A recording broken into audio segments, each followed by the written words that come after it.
you, Larry. Good day, everybody. Hope you're enjoying today as much as we are. So let's talk a little bit about how we get our customers a little more engaged with us and our content that we are producing. One of the things you have to do is an effective audience analysis. There are many ways to do this. You can do it yourself. You can contact the originators of any feedback you've got. Verify what they're saying is still true, because sometimes it takes a little while before you get the information you need from them. Better yet, talk to your sales group, your support group, your training folks. These are people who have almost daily contact with the customers. They know the pain that the customers are feeling. They are trying to help the customers achieve goals and their objectives. And they're going to be able to give you a little better feel for what's going on in the real world. If you are aware of customers that aren't contacting you or your company, you may want to get in touch with them. Silent customers are deadly customers. They can hurt you. The guys that don't talk to you are the guys who are starting to give up. Right? When you do this audience analysis, you may want to consider having a third party involved. It gives you a different point of view.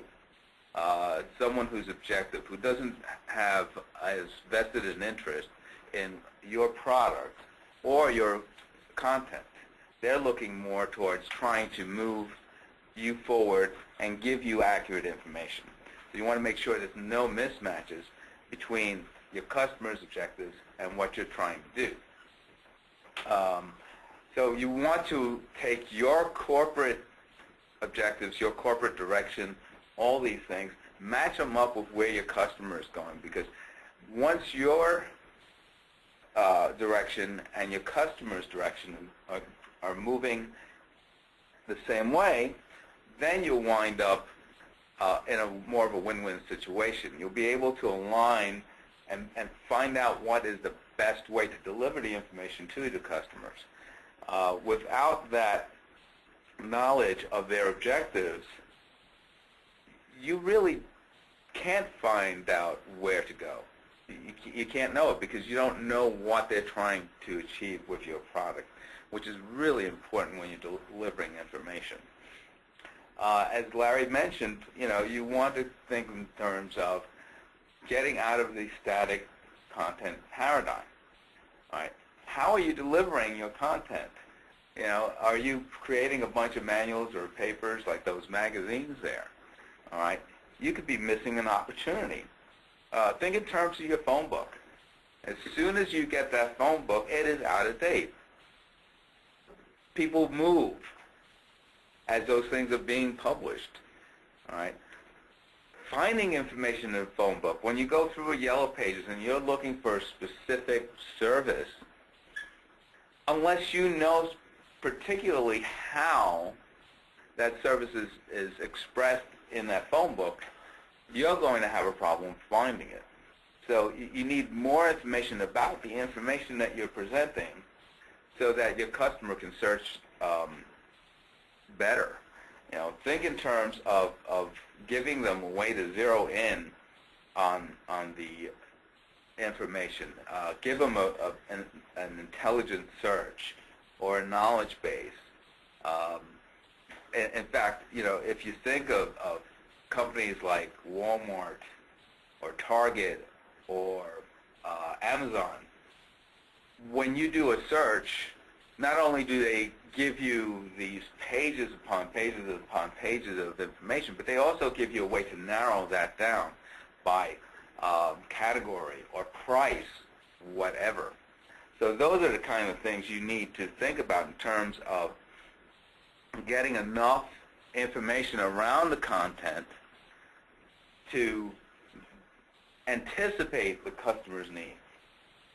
Right? You don't want to be finding out after they've given up. You want to be able to say, here's about 9 different ways to find what you're looking for. If you do that, you're going to be a little more successful. You also want to be able to get some format that the customer can interact with dynamically. And that depends on, of course, the output devices and stuff like that. So how are you getting your content to your customers? Again, just give them what they need, give them knowledge bases, frequently asked questions, as long as you keep them up to date, as Larry mentioned. E-learning, web-based training, these are all good methods, all right, of getting the customer engaged with your content so that they become a little more successful. When you do that, they're going to also want to make it a two-way street. Right? You'll start getting better customer feedback, and you'll be able to improve your information even more. In fact, you want to be very vital once you get that feedback. Act on it. And also let the person who contributed know that you are acting on it. Even if you have to say, oh, hey, look, this is what we're going to put in our next version. Right? Give them that feel. It starts making them part of your process, and we'll talk a little more about that later on, because processes also become important to this whole thing. So make sure that you have a format that encourages your customers to give you feedback and use that information that you get. Speaking about using things, you want to make sure that your technology is helping you deliver your content. Right? As I mentioned before, you can supply searches that actually filter the information down so the customer finds their information quicker. You also want to make sure that you keep the experience level in mind. Giving someone who's just beginning with any product and telling them everything there is to know, all the nuts and bolts, what tends to happen is they take the spare parts and throw them away. Okay? And you don't want that to happen. When I was growing up, there was this toy. They called him Mr. Roboto or Mr. Robot, something like that. And it was this thing that you actually reassembled. Unfortunately, it was too easy to leave parts out. All right? So if you throw everything at them, they may not be able to put it together. So you want to be able to target your information to your users and their experience levels. And try to keep that volume down. That big stack of magazines, are you going to read them all? No. If you keep inundating people with content, they're not going to read it either, as Larry already mentioned.